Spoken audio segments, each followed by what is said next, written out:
ಇಷ್ಟೆಲ್ಲ ಆಗೋಯ್ತೇನೆ? ಹ್ಞೂ, ನಾನು ನನ್ನ ಕಣ್ಣಾರೆ ನೋಡಿದೆ. ಯಪ್ಪ, ಆ ಹುಡುಗಿ ಎಷ್ಟು ಸಂಕಟ ಪಡ್ತಾ ಇತ್ತು ಗೊತ್ತಾ. ಶತ್ರುಗೂ ಬೇಡಪ್ಪ ಆ ಥರ ಕಷ್ಟ. ನೀನು ಹೇಳ್ತಾ ಇರೋದನ್ನು ಕೇಳಿದ್ರೆ ಅಸಹ್ಯ ಪಟ್ಕೋಬೇಕು, ಭಯ ಪಡಬೇಕು, ಒಂದೂ ಗೊತ್ತಾಗ್ತಿಲ್ಲ ಕಣೆ. ಅಸಹ್ಯ ಭಯನಾ? ನಾನು ಆ ಹುಡುಗಿ ಕಷ್ಟಪಡ್ತಾ ಇದೆ ಅಂತ ಹೇಳಿದ್ರೆ ನೀವೇನೋ ಬೇರೆನೇ ಹೇಳ್ತಾ ಇದ್ದೀರಾ. ನೋಡು, ನನ್ನಿಂದ ತಾಳಿ ಕಟ್ಸ್ಕೊಂಡಿರೋ ತಪ್ಪಿಗೆ ಇದೊಂದು ಮಾತು ಕೇಳ್ಬೇಡ ಚಿನ್ನ. ಅಲ್ಲಿಗೆ ಬಂದಿರೋ ಹುಡುಗಿ ನಿಮ್ಮ ಅಕ್ಕನ ಮನೇಲಿರೋವರೆಗೂ ಅಲ್ಲಿಗೆ ಹೋಗ್ಬೇಡ ಕಣೆ. ಅವ್ರ ಮನೆಗೆ ಕಾಲಿಡಬೇಡ. ಆ ಹುಡುಗಿ ಬೀದಿಲಿ ಎಲ್ಲೇ ಸಿಕ್ಕರು ಮಾತಾಡ್ಸ್ಬೇಡ ಕಣೆ. ಯಾಕೆ?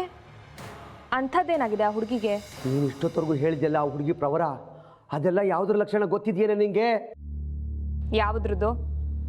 ಏನು ಹೊಸ ಕತೆ ಹೊಸಿತಾ ಇದ್ದೀರಾ? ಎಡಗೈಯೇ ವಾಮ ಮಾರ್ಗ. ಯಾರು ವಾಮಾಚಾರ ಮಾಡಿಸಿದಾರೆ ಕಣೆ ಆ ಹುಡುಗಿಗೆ, ಅದಕ್ಕೆ ಈಗೆಲ್ಲ ಆಗ್ತಾ ಇರೋದು.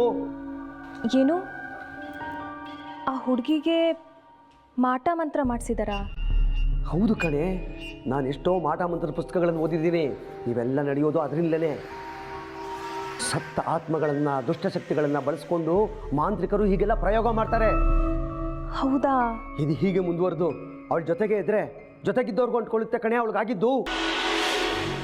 ನೀನು ಅದಕ್ಕೆ ಜಾಸ್ತಿ ಹೋಗಬಾರ್ದು. ಅದು ನಿನಗೆ ತಾಕಿ ನೀನು ಬಂದು ನನಗೆ ತಾಕಿಸಿ ಆ ಮಾಟ ನನಗಂಟ್ಕೊಂಡು ಪಾಡೋದು ಯಾಕೆ ಹೇಳು?